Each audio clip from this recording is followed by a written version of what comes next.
First, Robert Hight, driver of the Auto Club Ford Mustang for John Force Racing, picking up his 29th career win and duplicating the feat from here in 2009 when he came in to count down to the championship, won the first race, and pole vaulted himself at that point to the championship. He came in 9th in points. He will leave 3rd in points. And actually ran Matt Hagan in the final round of both of those races. Qualified in the number 9 spot. Absolutely had the best car on race day. And Robert, let's start with qualifying. Friday night obviously was time to show off. Some of the guys did. You didn't get the big number on the scoreboard, but when it was time to race, you definitely had the best car on the track today. Yeah, I was kind of bummed. You know, we first came in the gate here and we overdid it and smoked the tires. So, you know, I've said it a lot of times. Mike Neff's the smartest funny car racer out here. You know, we could have tried to go up there and do something that we've never done before, and that's run a 3-second run on Friday night. But we didn't. You know, make it go down the track. Ran 04. And got us in the top half. So mission accomplished for Mike Neff. That's exactly how he races. And yesterday we came out here, and the first run we were the quick car, and second quick on the second session in the worst of the 2 lanes. So we picked up 5 bonus points. I mean, right now we're counting everything we got. We came in here number 9, but you know, I learned from Mike Neff. It's like, you know, even if you're slightly struggling or whatever, you just ignore it, because he gets his act together on race day. You know, 4 runs later, I mean, we were, the first 3 rounds, we were the quick car. And, man, you just don't, not many people beat Matt Hagan on hole shots, so I'm not going to count on doing it again either. That team has been number 1 for a reason all year, but I'm pretty sure that there's a lot of other funny car drivers right now that are pretty happy that I won, because to have him come in here number 1 and come out of here with a win, that would have been devastating to the whole class. I mean, that was a 40-point swing for me. You know, I was 100 back starting the countdown, and you know, would have been 120. Now it's 80. Still have 5 races to go. 120 points is a mountain to climb when you're facing a team like that. I'm not sure I'd agree with your assessment that there are people that were glad to see you win this. Remember what you did in 2009. You come in after the win in Indy, you come here and win. When your team gets on a roll, it can be unstoppable, and that could be a scary thought for the other teams. Well, we just we don't have a whole lot of time to celebrate. You know, we move right on next week to the AAA Texas Fall Nationals, and we get to do it again. Total different set of circumstances and conditions. You know it's going to be hot this time of year in Dallas. You look at the forecast, it's going to be 90s, so that track's going to be 130, just a whole new ball game.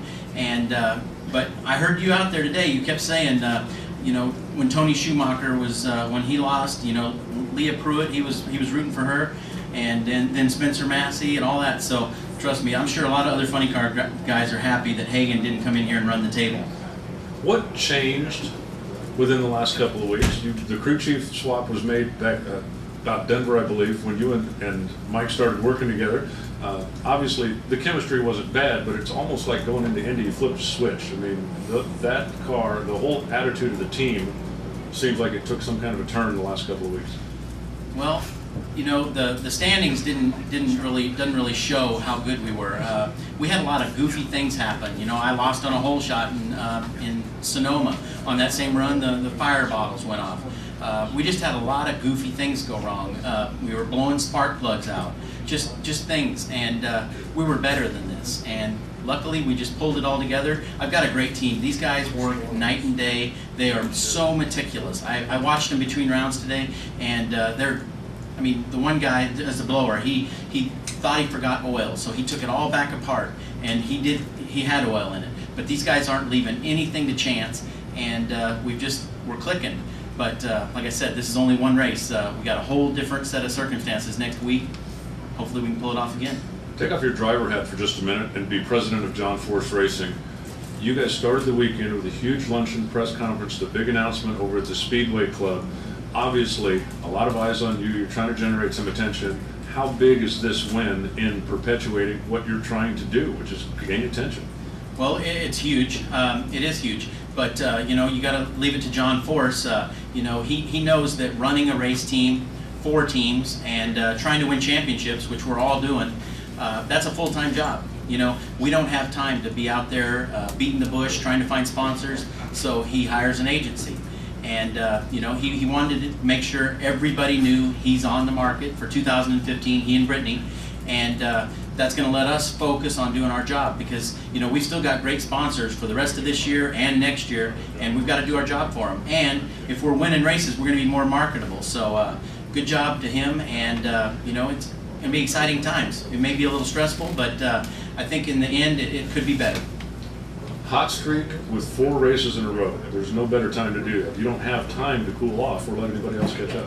Well, that's true, but you know, like I said, you know, some cars just run better in different conditions. So next week, you know, who knows? Cruz Pedregon, I think last year, killed him at Dallas, and he came in here, was #1 qualifier. He's a great car. So we've got our work cut out for us, but we definitely did what we had to do. I was a little stressed out. Went down there, and usually on Sunday you can drive and you see that wind light on the wall. And I got the chutes out and looking on that wall, no wind light. Oh man, he beat me. He comes blowing by me, so I knew it was a close race. And then delayed, it come on. And it was just like, I thought somebody was screwing with me. You thought it was me, didn't you? Yes. Or Graham Light. Any questions for Robert? Go ahead. Robert, Bill Kaiser, Charlotte Observer. How much did the win at the U.S. Nationals 2 weeks ago play a factor in this week? Unbelievable. It was huge because I'll be honest. I like I said, when we switched teams back in Denver, John had been to I think 3 finals in a row or something. They were setting the world on fire, and you know, I'm thinking, wow, I'm getting in a car here that's just killing them. And suddenly we just go silent, and start doubting myself. Start thinking it's me. And when you have self-doubt, you're not performing to your best. And to pull it all together at the biggest race of the year, the U.S. Nationals, and that, I mean, I don't even look back. Now I've got confidence, but you can't be overconfident. Matt Hagan, those guys, they've been knocking them dead all year, and we've got our hands full and our work cut out for us. Anybody else have anything for Robert? Can I go have a beer now? Absolutely. Right here.